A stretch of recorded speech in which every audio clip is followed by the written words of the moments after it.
Today on Studio One, troops in combat often develop a special bond. We'll introduce you to a pair of soldiers who shared an experience that will forever link them together. Also, people with disabilities sometimes have to give up activities they enjoyed before they were injured. We'll take you on an outing that lets hunters with disabilities enjoy the outdoors. And drivers encounter many hazards. We'll spend a day in the life of a man who tries his best to prepare new drivers for the road ahead. From the University of North Dakota in Grand Forks, this is Studio One. Hello everyone and welcome to Studio One. I'm Monty Cashel. And I'm Shannon Brewer. Well, eclipses are something that have been studied since the beginning of time. And in fact, ancient cultures believe they're everything from great fortune to just disastrous. I got to see one when I was a kid. Well, that's held some welding goggles up so I have to could protect look your eyes. Yeah. But it's a rare occasion actually for people to see them, and not many people get to see a real eclipse within their lifetime. But later on in the show, we're going to talk to an individual who chases eclipses around the world. All right, should be interesting. Also coming up on the show, most people would prefer to live somewhere they feel safe. Each year, the federal government compiles crime data to determine the safest state. We'll tell you which one topped the list. Also, giving birth is much safer and has many more medical options than in the past. Later in the show, we'll talk to a woman who makes the process of childbirth as safe and comfortable as possible. But first, here's today's news with Mariah Torning. Thank you, Monty and Shannon. Harriet Miers has withdrawn her nomination for the U.S. Supreme Court. President Bush says he was reluctant to accept her withdrawal letter. Miers wrote that she is concerned that the confirmation process presents a burden for the White House. Bush had refused to give in to requests by senators who wanted documents Miers wrote when she was a White House advisor. Both liberals and conservatives were concerned about Miers' record and qualifications. Apparently, Ms. Miers didn't satisfy those who want to pack the Supreme Court with rigid ideologies. The only voices heard in this process were the far right. President Bush flew to Florida Thursday to tour some of the areas damaged by Hurricane Wilma. His brother, Florida Governor Jeb Bush, was there to greet him. In recent days, Florida residents have had to wait hours for basic supplies.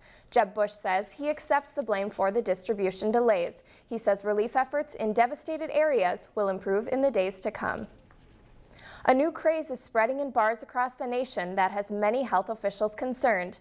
The latest trend is to mix energy drinks with hard liquor. One of these popular drinks, called a Yag Bomb, consists of Red Bull and a shot of Jägermeister. Health experts worry that because the stimulant masks the effects of alcohol, it could lead to binge drinking. Energy drinks contain ingredients which speed up a body's metabolic process. Drinks like Yag Bombs have become popular for those who want to drink late into the night, but experts say the effects can be dangerous. And I would think that this fad could lead to binge drinking and abuse of alcohol without knowing it. Experts say other risks associated with overindulging on these drinks include lower blood sugar, dehydration, and a higher risk of alcohol poisoning. Some Americans may be running out of money to donate. Many relief agencies say donors feel they have little left to give. Organizations such as CARE have seen a decrease in donations due to the number of natural disasters over the past year. Donations for victims of the earthquake in Pakistan have been down 87% compared to the hurricane and tsunami relief efforts.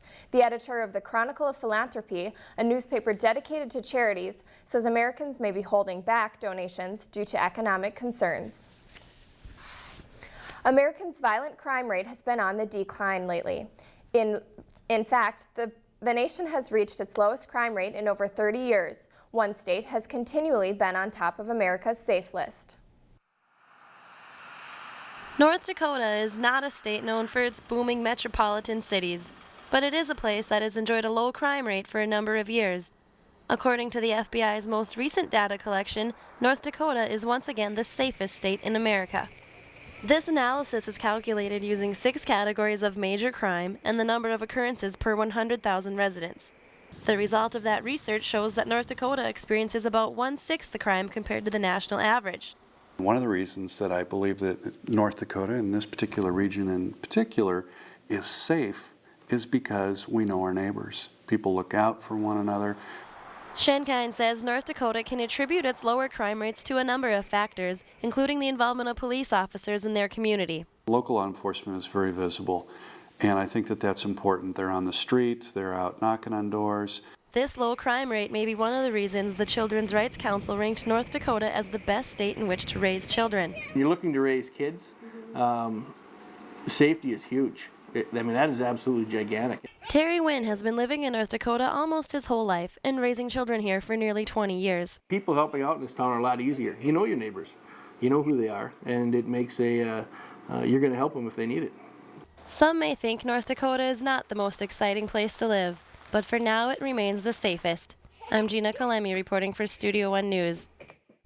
North Dakota, Vermont, and Maine have remained the safest states in the country for the last 2 years, while Nevada, Louisiana, and Arizona were named the most dangerous. And that's the news for now. Monty and Shannon? Thanks a lot, Mariah. Well, I know many communities work really hard at trying to make their communities safe by putting up lighting and different kind of police escorts in different areas. And there's a lot of different things done and a lot of things that are unique to the particular communities. And along those lines, we also see a lot of weather conditions that are unique to different areas. And I think it's time we go to Matt Benz at the Weather Studio and find out a little more about the weather. Well, yeah, we do see some pretty unique areas depending on what part of the country you live in.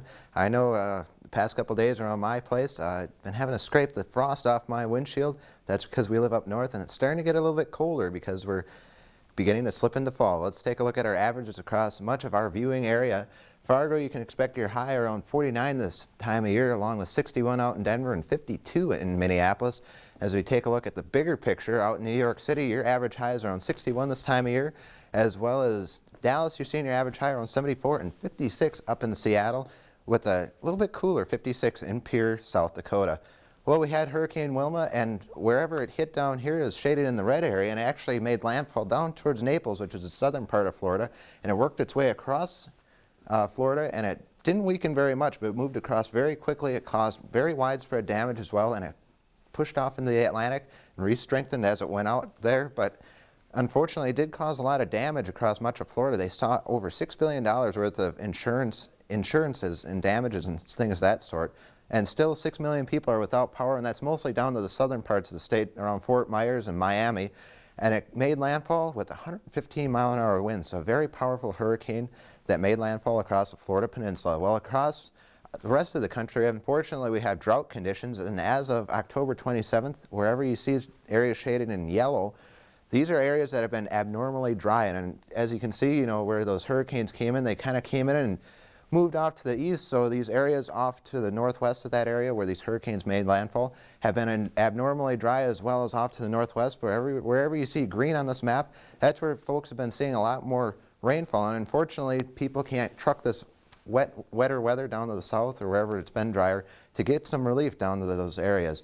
But the drought outlook actually looks like this from the Climate Prediction Center. All the areas that are blue, such as across Michigan and towards the west coast, we're seeing areas where there should be some improvement, whereas yellow means that drought will be ongoing, and areas that are red unfortunately mean that the drought will likely occur or intensify as we step ahead into the next couple months.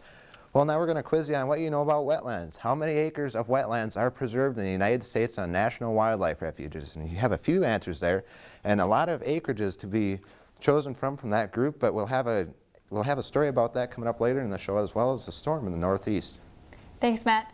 Well, no matter what the answer ends up being there's a lot of land. Yeah, a lot of land set aside by the government for wetlands. I know they do that a lot of times, hunting areas, and also people like going out, watching birds, things like that. Absolutely. Well, something that we like to watch are sports highlights, and Nathan Shane has those for us. Let's go to him now with the sports. Thank you, Monty and Shannon. It was 86 years from 1918 till last season when the Boston Red Sox won the World Series. It was 88 years ago when the Chicago White Sox last won the World Series in 1917. They would look to make history in Game 4 against the Houston Astros. Not much to see in this one until the bottom of the 8th inning. Jermaine Dye hits the grounder up the middle to go up by 1. Later, the White Sox show how much they want this win. Juan Uribe trucks all the way over to the third base side, jumps and makes the incredible catch in the stands. Would one run be the difference in this one? Again, one more out left. Juan Uribe scoops up the slow dribbler and makes the close play at first. Game over. Go crazy, Chicago. The White Sox are world champions. Jermaine Dye wins the World Series MVP. On to the NHL, where there's a little less at stake. The Sharks take on the Stars starting in the third period. Less than a minute left. Marco Sturm scores the tying goal at 4 apiece. We're going to overtime. In overtime, Dallas gets caught in the zone as the puck gets cleared, giving the Sharks Patrick Marleau a golden opportunity on the breakaway. Goes 5-hole as the Sharks win 5-4 in dramatic fashion. Cuts to the head, scalp, and face are the most common injury in hockey. Because of the dangers of the sport, the NCAA has put in place strict methods to provide protection for its players. Helmets in the college game are fitted with either cages or clear masks to reduce injuries while still allowing the players to see. An advantage of clear mask is that there are no distracting bars. But for the majority of players, the cage mask is the protection of choice. Most of the guys wear cages.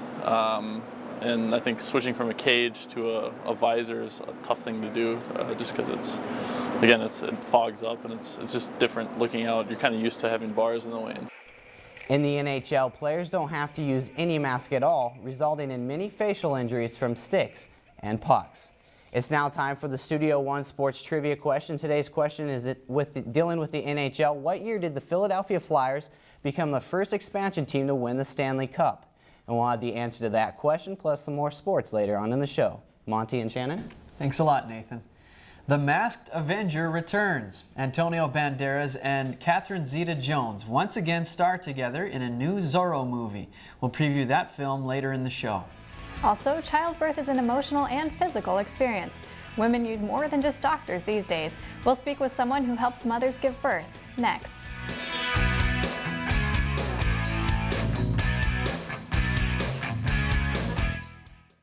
Need to plan an entire conference? Want to provide your employees with professional training and development? The Division of Continuing Education at the University of North Dakota provides quality programs and services for career enhancement. Whether you want to attend educator workshops or need a certificate for your profession, the Division of Continuing Education can help you achieve success. Contact the Division of Continuing Education today and let us meet your professional needs. George Bull and his partners found value in farina, the whitest part of wheat, and created cream of wheat. Patrick Haggerty founded Texas Instruments and helped it become one of the nation's high-tech giants. Raymond Rood is responsible for the modern diving board. His diving boards have been used in every Olympic competition since 1960. Chris Moen and Marlene Schott launched their food company through the UND Entrepreneurship Program. Will yours be next? The University of North Dakota Alumni Association and Foundation, together with thousands of alumni and friends, are making a difference at UND. Thanks to generous private support, many students have experienced the rich history, tradition, and spirit of the University of North Dakota. UND alumni and friends understand the importance of education and are proud to be part of UND's growth and success. Learn how your gift to the UND Foundation can benefit you and your university. You can make a difference. Advance your career with a graduate business degree from the University of North Dakota. The graduate school at UND offers a variety of master's degrees that can help you stand out in the competitive business world. Our programs accommodate full-time students as well as working professionals. Our state-of-the-art facilities, dedicated faculty, and entrepreneurial training position graduates for careers as business leaders. Make your move towards a business leadership position. Contact the UND Graduate School today. Tradition runs deep among American Indian people. One of those traditions is helping others. At the University of North Dakota, American Indian Student Services is dedicated to helping students succeed. Our support services include tutoring and financial aid assistance. We have more American Indian programs than any other university in the U.S., making UND a leader in Indian education. Be a part of our tradition. Call 1-800-CALL-UND. You're watching Studio One from the University of North Dakota in Grand Forks. In our modern times, mothers have many options in childbirth, including inducing their labor or pain-reducing drugs. But to further reduce anxiety, some mothers are bringing more than just a doctor into the delivery room. A birthing doula assists mothers in childbirth. Brook Bina is here to talk about how doulas and midwives help mothers. Thanks for coming on the show today. Thank you. I mentioned the word doula. I don't know if many people know what that is. Could you explain what a birthing doula is? Sure. Doula is a person who provides many types of support during labor and childbirth and pregnancy as well. Physical support, as in showing mamas what kind of positions to get in that might help better help bring the baby down. Psychological and social support, if talking about any fears that they might have, any hopes and dreams they might have, stuff like that. And also informational support, meaning if parents need to know what sort of resources they have available to them, I can point them in the right direction for that too. Okay, so. Why did you want to become a doula? Well, I'm actually studying to be a midwife, and that is sort of what got me into the whole birthing scene. I was born and raised here in North Dakota and went to school out in Portland, Oregon at Reed College, and there's a thriving midwifery community, lots of birth junkies out there is what I like to call them. And so I sort of got really interested in that and started following midwives around, wrote a thesis on midwives, and found out that doulas have sort of similar philosophies to midwives. And so I said, well, that's what I want to do. What's the biggest differences between a doula and a midwife? A midwife is the person who actually catches the baby, and they do what you could maybe consider the clinical aspects, as well as they are doulas as well in some respects, but doulas don't do the clinical stuff. So they're basically there to focus on the mother, on the birthing mother, and make sure she's comfortable. And how were you trained to be a doula? Well, I'm trained through DONA. It's Doulas of North America is what it stands for. And I went through a certain number of hours of training, and I'm in the certification process for that. And so what that is attend a certain number of births, and you're reviewed on those, and then demonstrate that you have a certain amount of knowledge about childbirth and labor support and stuff like that. So. And you mentioned different positions, different birthing positions. We have a picture, okay. And we're going to show that right now. Explain what we're looking at. Okay, well this is one of the many fun positions that doulas get to help mamas out in, and the woman whose lap is being sat on there is Penny Simkin. She is kind of the mother of all doulas, and this is one of the positions that really helps use gravity. And this is where doulas come in. They can really help women to get into the best positions to sort of help bring the baby down and make the mama more comfortable too. So it's not necessarily, working with gravity is probably the most logical thing to do. So that's what is happening in that picture, and the mother is totally supported there too, and that's what we're trying to go for. So. Okay, a lot of support, both psychological and medically as well. Yes. Now with becoming a midwife, you said you're working toward that. What do you have to do now to get to that stage? Okay, well there are a couple different types of midwife in the U.S. at least. There's the direct entry midwife, and that is someone who is trained mainly by apprenticeship and by experience, by actually doing. And then there are midwives who go through more formal educational pathways and they're trained both in nursing and midwifery concurrently, and those are called nurse midwives. And that's the route I'm taking at the moment, and so I'm here in Grand Forks getting ready to do that. So. Okay, and how have you learned through other people about the birthing process? Like, for example, your mother, have you talked to her about things? Yes, she told me about her birth experience, and that was a really eye-opening experience. One of the things that she said when I asked her about her experiences was that she remembers most vividly that they had taken her glasses away for her first birth, and so for her second, which was me, she wanted her glasses, and just the little things like that. Yes, something as simple as I can't see, Yes, exactly. You wouldn't think of it. But. And also she was a little disappointed that attending physician talked about his golf game as she was giving birth, so that's a no-no. Don't talk about your golf game when there's a birthing mother in the room. Okay. Well, good luck on your way to becoming a midwife. Well, it's very interesting, both doulas and midwifery. Yes. Thanks for coming on the show. Well, coming up, technology continues to expand the way people learn things. We'll speak with one man who is using technology to bring outer space into homes around the world.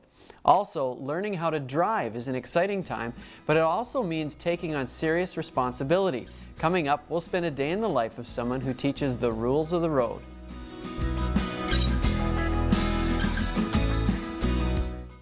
Earn a degree in engineering while you continue to work. The University of North Dakota's Distance Engineering degree program offers the only ABET accredited undergraduate degree program at a distance. Instructors and classes are delivered to you through online lectures and condensed on-campus laboratories. It's convenient, it's flexible, and it's a quality education. UND Continuing Education and the School of Engineering and Mines, teaming up to bring quality education to your door. Wall Street has come to the prairie through the A. Kirk Lanterman Investment Center at the University of North Dakota. This state-of-the-art facility in the College of Business and Public Administration provides hands-on experience in the world of modern finance. Students learn how financial markets react with lightning quickness to world events. They use cutting-edge technology and real-time data from more than 200 financial markets around the world. The Lanterman Investment Center provides the tools to make a career out of an education. There are many things to be found at the University of North Dakota School of Law. You will find a place with small class settings, an affordable place that offers student interaction with both the state and federal court systems. You will find a school that has averaged over 90% placement for its graduates the past 5 years. But most importantly, you will find the skills and experience you'll need throughout your legal career. Find your future at the University of North Dakota School of Law. Explore the educational opportunities available through the Division of Continuing Education at the University of North Dakota. With just one phone call or a click of the mouse, you'll find high-quality programs designed for today's adults. We have a large selection of continuing education courses that are available at a time and place that's convenient for you. Discover a world of learning through the Division of Continuing Education at the University of North Dakota. Antonio Banderas and Catherine Zeta-Jones are back. The upcoming action-adventure The Legend of Zorro continues where the late 90s blockbuster The Mask of Zorro left off. The story picks up 7 years later. Alejandro and Elena are now married and have a young son. The retired Zorro must come out of hiding to save America from the charming but very dangerous Armand. Banderas says he takes pride in playing Zorro and being part of the character's 85-year movie history. The fact that I was the first Spanish actor who played Zorro for me was a satisfaction for my own community, and to represent a character that I think it says a lot about our community, you know. Set designers worked hard for realism. Some sets even fooled some cast members into believing they were original buildings. The Legend of Zorro opens October 28th. Now it's time to look at the events happening in your area.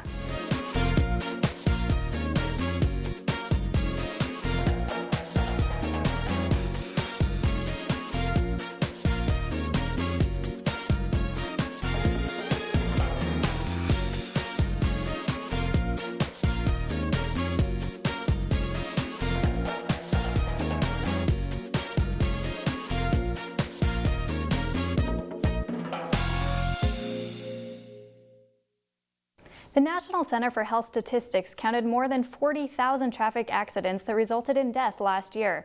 One man makes a career out of trying to prevent such accidents. Today, we spend a day in the life of a driver training.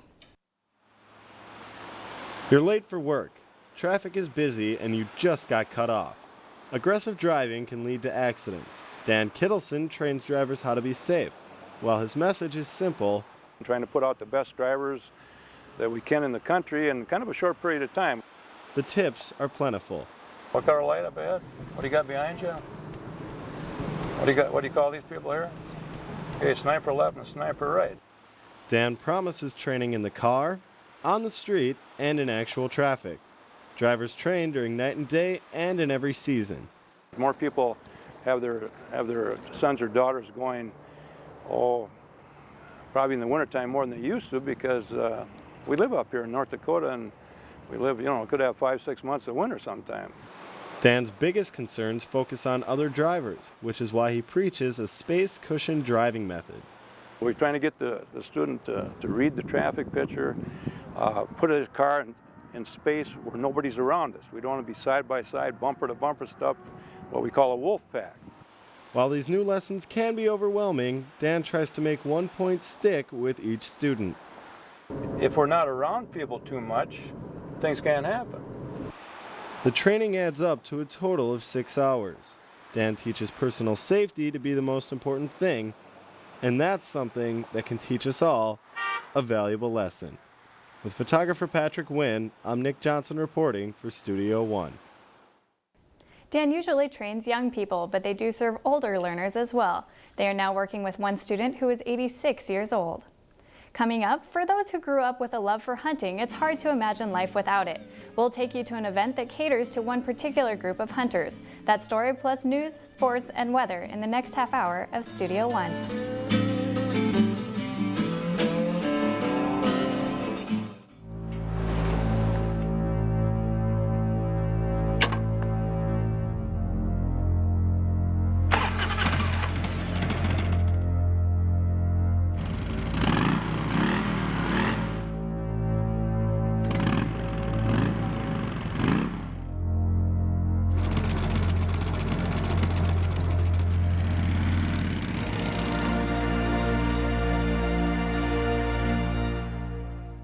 The School of Engineering and Mines at UND has a long history of preparing students for successful careers. Through small classes and faculty involvement, students have unique opportunities to gain hands-on experience. Here, students launch a weather balloon to test a remote imaging device destined for Earth orbit. Students can also become involved in wind energy and fuel cell projects, design, build, and race a Formula One car, or even develop a camera that will generate agricultural images from the International Space Station. Find out for yourself how you can get involved at UND School of Engineering and Mines. Do you need a flexible way to earn your degree? The University of North Dakota's Degrees After Hours program is designed to work around your full-time schedule. Whether you've got a family, a full-time job, or both, the Degrees After Hours program offers you flexible alternatives. You can earn a degree or take courses online through video conferencing and in the evenings or on weekends. UND's Degrees After Hours program fits your needs, your schedule, and your goals. Contact UND today. This can happen. Excuse me, can I get a ride? What? My car broke down. Can I get a ride? No, I can't help you. Look, it's just a ride. No, step back. Get in the car! No!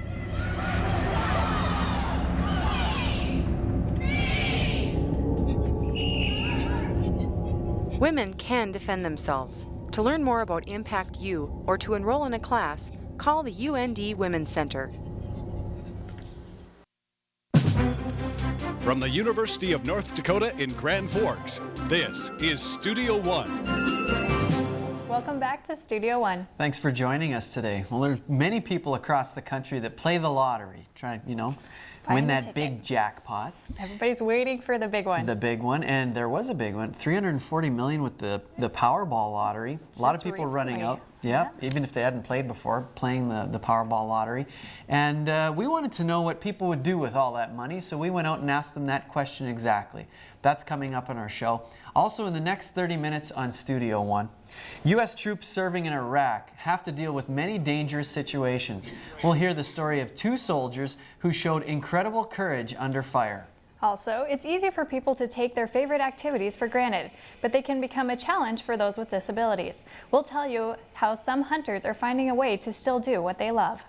And India, Spain, and Panama are located in very different parts of the world, but these 3 areas have one thing in common. Later, we'll speak with a man who traveled to each destination in search of a similar site. But first, here's today's news with Mariah Torney. Thank you, Monty and Shannon. A report released Thursday concluded that Saddam Hussein's regime received illicit payments under the United Nations Oil for Food program. According to the report, the illegal funds totaled $1.8 billion. The independent report states that before the program was 3 years old, Hussein was demanding illegal payments from customers. By the fall of 2000, the former president had also ordered that each barrel of oil sold under the program was to include surcharges. The investigation found that kickbacks were paid by more than half of the 4,000 companies involved with the program. A 74-year-old sailor is recovering after being rescued at sea on Wednesday. Vincent Gillings was caught in a torrential nor'easter that threatened the New England area with high winds and waves of over 20 feet. A Coast Guard jet crew spotted the stranded sailor and quickly dispatched a helicopter and rescue swimmer. Gillings was treated for hypothermia. In response to extreme pressure from health advocates and parents, two soda competitors are making a change. Longtime rivals Coke and Pepsi are extending their self-imposed ban on high-calorie soft drinks to include U.S. middle schools.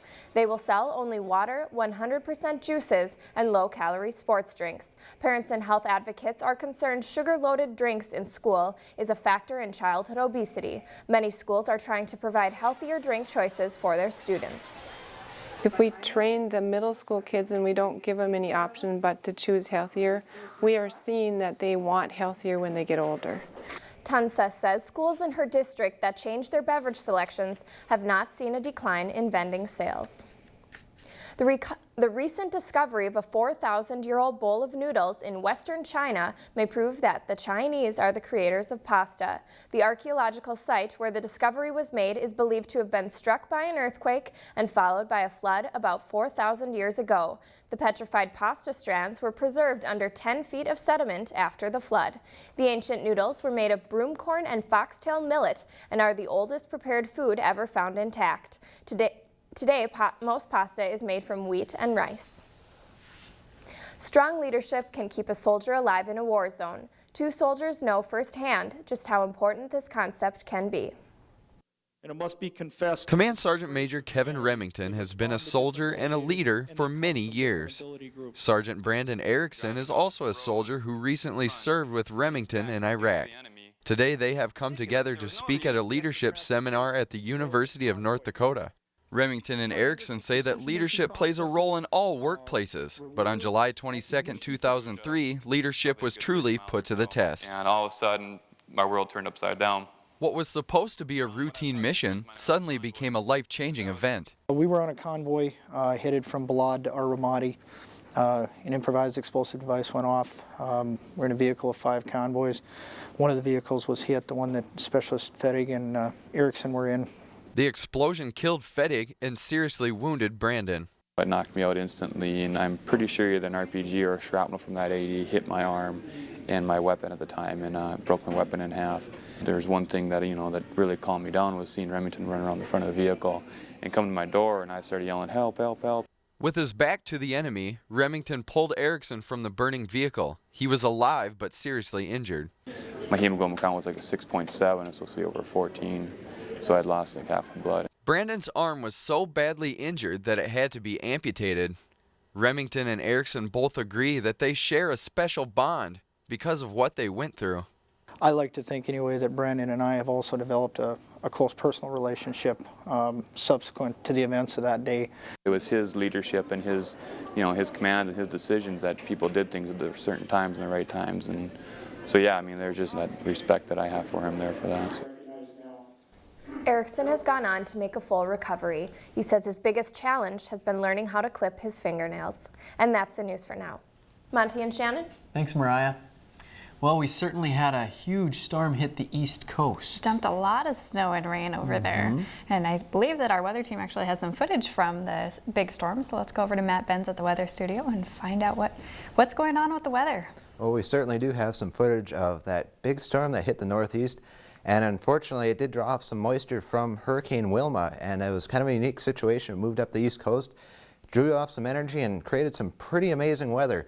We had 70-mile-an-hour winds that rocked the Northeast with 20-foot waves and pretty heavy surf, and caused a lot of rain as well as some snowfall as you moved inwards. Upwards of 20 inches of snowfall fell across Maine and New Hampshire, as well as down the Appalachians. As you can see, it was just really a pain to get get around, but the good thing was that the ski resorts are seeing their snowfall, and maybe they might open up a week early this year because it was such an early snowfall, and folks may be able to get out and enjoy the snow. Well, this is the affected area.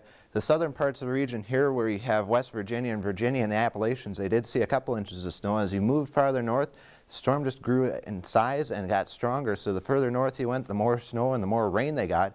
Parts of Massachusetts and Rhode Island actually set their record rainfall for the month of October with over 15 inches of rain. And Mount Washington up in New Hampshire, which is the windiest place on earth, recorded winds of over 100 miles an hour with this wind, or with this storm. So very powerful storm as it moved off, and very reminiscent of the perfect storm back in 1991. Well, the flooding events in areas like the Northeast can cause damage, but they can also create new wildlife habitat. Wetlands are an important part of our ecosystem, and farmers must learn to deal with the moisture associated with these areas. Wetlands are abundant in the open prairies of North Dakota. Thousands of birds flock to these areas every year on their long journey south. Farmers are often neighbors to these majestic areas, and they have to deal with the moisture associated with wetlands. For the most part, they tend to like to drain it because it's a lot easier to get through with their equipment. You know, they can make straight passes through, and it also you know, increases their acres they're able to farm. Larger machines and tractors allow farmers to cover more land in less time. Land is sometimes a limited commodity. When land becomes scarce, wetlands next to the farmland can be drained to create more agricultural areas. It's when these areas are left alone that wetlands are most productive. Creates homes for just a multitude of wildlife, and it's good for people too, as far as the effects of pollutants and minimizing you know, minimizing the flood effects also. Farmers rarely drain an entire wetland area. Many times they clean out old channels that have filled with sediment. Wetlands have been part of the landscape forever, and farmers continue to learn how to work alongside these natural habitats. Reporting for Studio One, I'm Rob Parrish. The United States federal government promotes programs to help protect wetlands. These programs convert marginal farmland to wildlife habitats for the benefit of the environment. Here's a recap of your weather IQ question that's tied together with our story. How many acres of wetlands are preserved in the U.S. on national wildlife refuges? And your answer is 1.7 million acres. So a lot of that is wetlands, and it goes towards a good cause towards protecting habitat. Thanks, Matt. It's a lot of land, but it sounds like there's a lot of purposes for that wetland as well. And it's interesting to see how farmers are working right alongside that. Absolutely. All right, it's time to go to sports news again with Nathan Shane. Thank you, Monty and Shannon. Fan support can give a team that extra drive they need to succeed. One group of fans is there to support their team from early morning tailgating until the building is cleared out. Big plays, screaming fans, bone-crunching hits, and the blasting of a marching band can only mean one thing. College football is in full swing. And while players may use many different routines to get pumped up for each game, one source of inspiration can be shared by fans and players alike. You know, they're over there trying to wave their towels, and we are getting the crowd pumped up, and they really like that. It really helps them out a lot, and they're very appreciative. The University of North Dakota's marching band, the Pride of the North, believes that it has its own special link between the players on the field and the fans in the crowd. We do it for the fans, but number one is for the team. We're here to support them and make sure that they know that we're here supporting them the whole way. We're also here for the fans to keep them into the game, because if they're into the game, they're going to support the team too. The band helps out by entertaining the crowd, leading cheers, and occasionally harassing the opposing team. They will hinder you! I would say we're too mean to them, but our drum line really likes to get into it, especially those guys, and just kind of heckle on. Band members of all ages come to every home game to show their love for the team. One trumpet player still plays in the band, though he graduated from UND in 1967. I've really enjoyed coming out, playing the music with the kids. Kind of helps keep you young. Whether the team is up big or in need of a miracle, the band remains the team's biggest fan until the very end. For Studio One Sports, I'm Darren Lean. The Pride of the North marching band occasionally travels out of town with the team. One trip included a chance to play during the Division II National Championship game in Florence, Alabama. And now the answer to this week's Studio One Sports Trivia question. The question again is, what year did the Philadelphia Flyers become the first expansion team to win the Stanley Cup? The answer to that question is B, 1974, and there's no sophomore slump for the team as they won it in 75 as well. And that's the sports. Monty and Shannon? Thanks, Nathan. Many studies suggest that exposing children to music is helpful. Later in the show, we'll take a look at a symphony that brings music to children's ears and keeps them heavily involved in the process. Also, when someone has an accident that limits their mobility, it can require a lot of changes. But we'll meet a group of men that refuse to let their disabilities keep them from the hunt.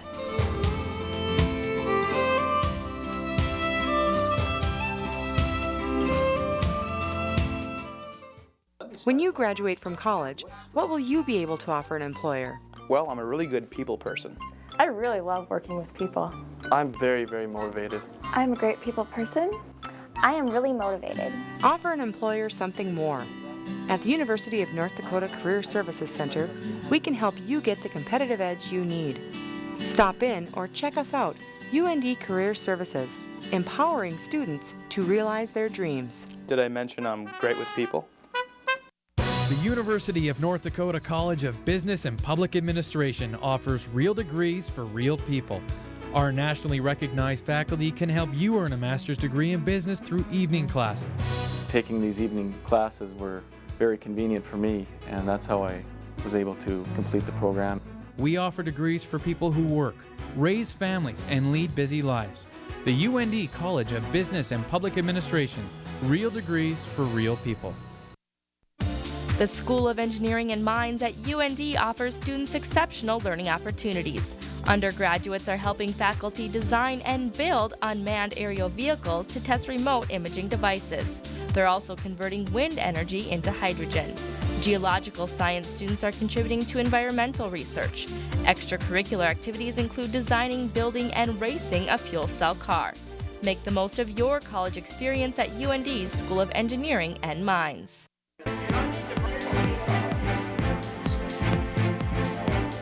Let the University of North Dakota become your partner by providing your business with services to enhance your workforce.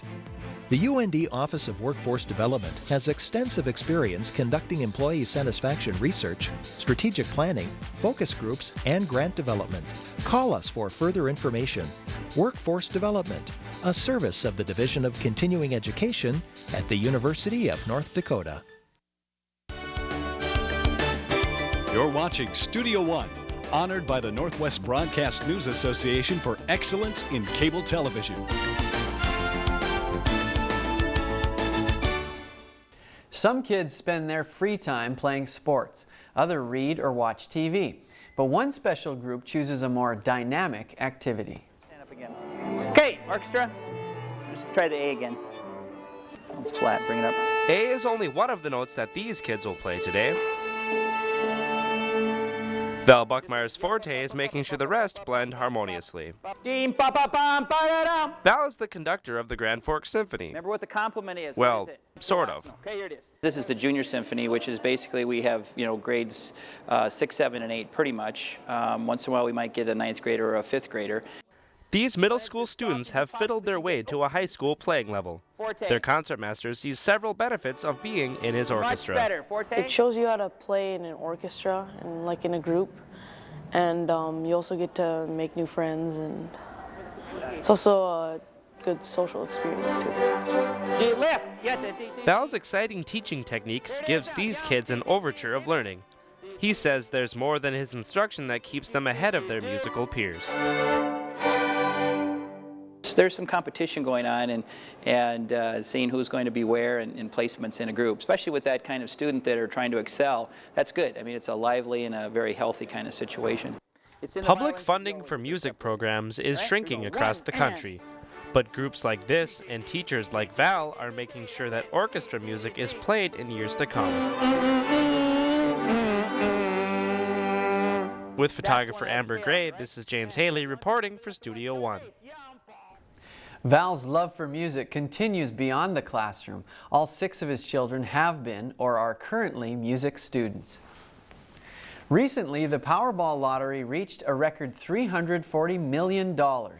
Odds makers say winning the lottery is less likely than getting struck by lightning. However, people continue to play and win every year. We wanted to know what you would do if you beat the odds. I would give away a lot to charity and buy my own business and I guess that's about it. Go live somewhere warm, tropical probably. Buy a house, give it to my family, and quit working. Give a lot to my church. I'm on the missions team, and we have some friends over in China and Turkey and the Czech Republic, and give them some finances so they can do what they need to do. If I won the lottery, I'd buy a new car and I'd donate it, some money to charity. If I won the lottery, I'd build myself a house and I'd donate some to the mission. I'd buy a whole bunch of four-wheelers and anything that had a motor that'd go past 50. Disabilities can often limit opportunities for people to continue doing what they enjoy. One event in Minnesota gives people with various disabilities a chance to continue their lifelong passion. 3 years ago, John Martinson thought he would never be able to enjoy one of his favorite pastimes ever again. I had an accident where I severed my spinal cord, and it was to the point where I thought I couldn't do anything anymore. But thanks to a special annual event at this wildlife refuge, John and others with disabilities are given a chance to continue their autumn hobby. Anybody with any sort of disability can come out and hunt, and we encourage anybody from all walks of life to come out and hunt. There's paraplegics to quadriplegics to people who have other mobility impairments or sight impairments or mental disabilities also. For hunters like John, the experience means so much. I think it's great because it gives people some motivation that other people that are in chairs or have a disability to be aware that they can get out and do the things that they used to love. This event allows 20 hunters each year to hunt until they get their deer, but this is not the only thing this weekend is all about. I guess to enjoy the camaraderie of the whole event and just to really appreciate being able to do what I can do. Others, like Bill Cummings, however, have another idea in mind. Well, ultimate goal would be to get a deer along with enjoying the wildlife. Each hunter has the opportunity to take a volunteer with them out to their post. And for these hunting helpers, they take away just as much from the experience as the hunters. Well, Bill and I, we get to talk where we don't always get to talk together, and so it's kind of fun that way. And you get to see the geese flying and fox running, and hopefully we'll see a deer here today. So, whether or not these hunters get a deer or even see one, the joy of being in the great outdoors and continuing an activity they've always loved is well worth it. And for those like John, there's no question they'll be back for many years to come. As many years as they'll let me, I guess. So I just one of the things of my passions in life, and I really enjoy it. So I'll be back. From the Rydell Wildlife Refuge, this is Greg Ankers reporting for Studio One. There's also an organization devoted to these hunters. The Disabled Hunters of North America is a nonprofit group that helps those with disabilities enjoy the great outdoors. Coming up, the moon is more than 230,000 miles from Earth, but twice a year it can be seen covering the sun. Next, we'll speak with a man who travels the world sharing an event that few have the opportunity to witness in person.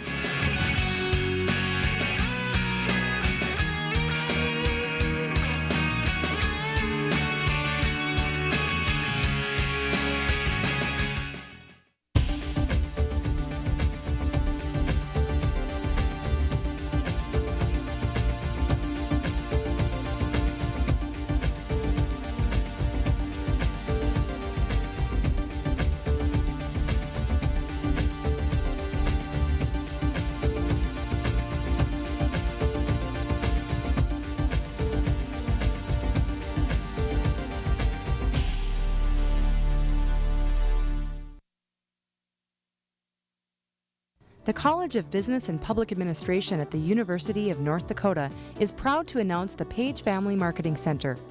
A gift from alumni Greg and Cindy Page, this center promises real-world experiences as students begin careers in marketing. The center includes a specially designed conference room for focus group research. An adjacent lab offers real-time access to software and data for marketing decisions. The Page Family Marketing Center, your next step in marketing.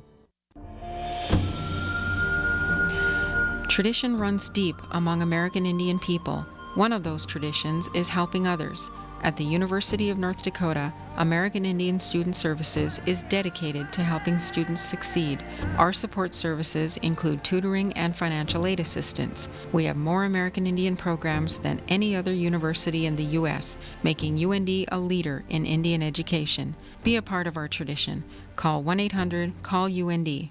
Earn a degree in engineering while you continue to work. The University of North Dakota's Distance Engineering degree program offers the only ABET accredited undergraduate degree program at a distance. Instructors and classes are delivered to you through online lectures and condensed on-campus laboratories. It's convenient, it's flexible, and it's a quality education. UND Continuing Education and the School of Engineering and Mines, teaming up to bring quality education to your door. No matter what your schedule, no matter when you work, no matter what job you have now, this is your opportunity to accomplish your goals. Degrees After Hours at the University of North Dakota can work around your busy schedule. Bachelor and master's degrees are earned through convenient, flexible, and high-quality classes. Complete degrees are available online through correspondence study and on weekends and evenings. Earn a degree on your terms with Degrees After Hours at the University of North Dakota. Ancient Chinese and Indian cultures believed that a giant snake was attacking the sun during an eclipse. Modern-day science has led to a greater understanding of eclipses, but due to the small window of visibility, many people will never witness a solar eclipse. Physics professor and eclipse researcher Tim Young is here. He will tell us what he and his colleagues are doing to bring the eclipse experience to others. Thanks for being here today. Thanks. Now, you're a physics professor here at UND, but you've also researched eclipses. Can you tell us in basic terms what is an eclipse? Yeah, an eclipse is when you have an alignment of either the moon in front of the sun or the Earth's shadow in front of the moon. So what you have is a movement of the moon across the disk of the sun, and the shadow from the moon actually enters and hits the surface of the Earth. That's a solar eclipse. Then the lunar eclipse is when the moon goes into the Earth's shadow. What people don't realize is that all bodies in the solar system actually have shadows that extend out into space. They're cones that go out, just you never see them because nothing's in the way. So it's only when something comes into that shadow that you actually see the effects of that. Sure. So how do you take this research on the eclipses and transform it into the idea of broadcasting eclipses? Yeah, so what we did was we actually, the first time that we did it was in India, and we were trying to figure out actually how to get to India. So we decided to bring the event to everyone in the U.S. because a lot of the Venus transit wasn't actually visible in the U.S. So what we did was we had talked to our advisors and said, well, can we do this? And they gave it some money. So we went to India to film the Venus transit. And that was bringing the event to everyone in the U.S. Through webcasting techniques. So we set up our telescopes, we brought all our equipment to India, and actually there's a lot of stories that go along with that. We actually got our equipment confiscated at the airport. Oh, no. Yeah. Well, you mentioned the website. We're going to be showing the website throughout the interview just so people at home can know where to go to look for the eclipses. How long have you been doing this project? Not that long. It's been about 1.5 years. So we haven't been doing it too long, but we plan, we're addicted to doing this now. So I think we're going to go to every eclipse that there is. So we've been to 2 annular eclipses and the Venus transit. So the next one that we're going to go to is in Turkey in March 29th in 2006. Absolutely. Now these eclipses cover several different countries. How do you choose which country to go to? Yeah, there's a number of factors that go into that. One is political. You don't want to go to a country that's at war. Another one is actually if they have internet, because that's our media to get to the internet. And the other one is weather, and the other one is power. So really all of those factors play into where we're going to to go. So we research it out and figure out how to do it. Because the path of the eclipse doesn't always go over a major city like the one that we were actually in Madrid. That was amazing. The dead center of the eclipse was actually right over Madrid. And others are less fortunate areas. Like the one in Panama we had was, it went over just a very area, just not very many things there, but we found a hotel there and actually got internet and power there. Now we're going to go actually back to Spain, and we're going to look at some pictures that you had of an eclipse there. Can you tell us a little bit about what we're going to see in these pictures? Yeah, what you're going to see is the first one is actually the dead center, almost like a bullseye of the moon covering the sun. What you can see is that the right part of it is the sun and the dark disk is the moon. And this is an H-alpha filter that has the red part. It's a filter that we filter out a lot of the rays of the sun, and it just looks really nice. And then this is as the moon is moving out of the disk of the sun. Now this annular eclipse means, and you can see that the moon wasn't totally covering the sun. So as the moon goes around the Earth, it actually changes its distance away from the Earth. So if it's very far away, it'll look smaller, and it'll be just a little bit smaller than the sun. If the moon is closer, it'll actually cover the whole So what's next? What do we have to look forward to? Yeah, I guess our webcasts are pretty unique because we have chat room, and we have audio, so you can hear us and hear the sounds of what's going on there. So it's really like being there. That's the effect that we're trying to make. Absolutely. Is like you're there with us watching the eclipse. Well, it sounds like we could talk for hours, but thank you very much for coming on the show. Thanks. Thanks. You're watching Studio One from the University of North Dakota. We'll be right back after this.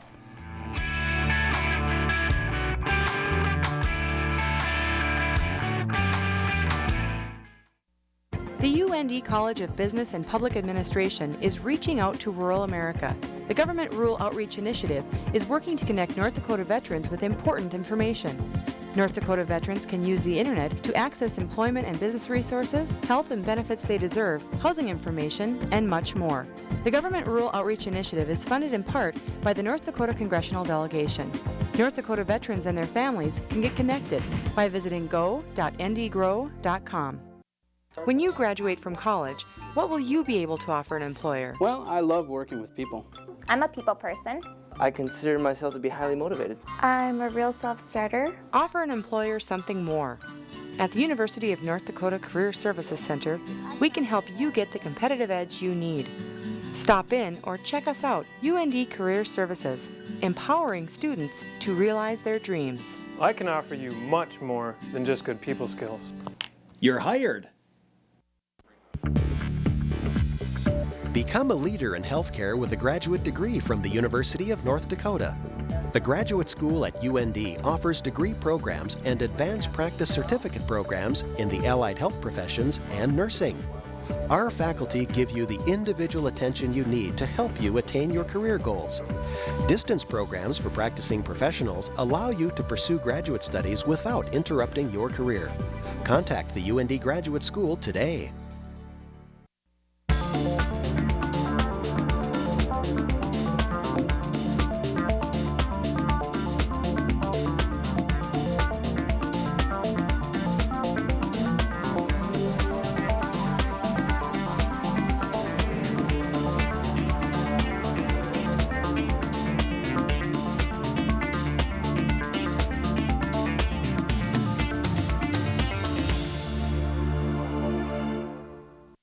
This can happen. Excuse me, can I get a ride? What? My car broke down. Can I get a ride? No, I can't help you. Look, it's just a ride. No, step back. Get in the car! No!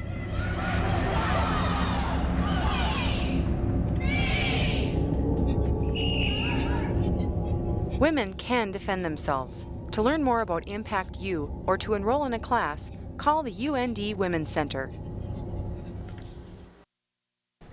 Tune in next week on Studio One. Dog sleds were used by many northern settlers early in our history. We'll have a dog musher and one of her dogs on the show to explain about this thriving sport. Plus, we'll have other news and entertainment stories for you. We're going to leave you now with pictures of a symphony full of kids. From all of us here at Studio One, have a great week.